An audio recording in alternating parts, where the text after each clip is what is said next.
আসসালামু আলাইকুম বন্ধুরা।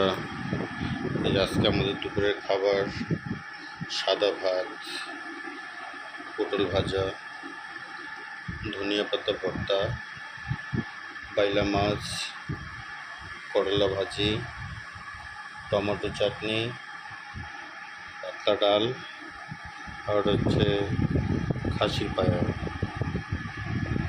এটা হচ্ছে আমাদের আজকে দুপুরের খাবার।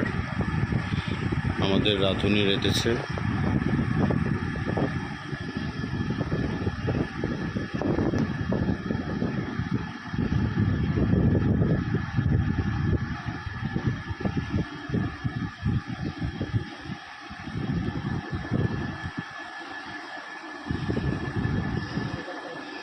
এ হচ্ছে আমাদের রাঁধুনি আজকে দুপুরের খাবার রান্না করেছে।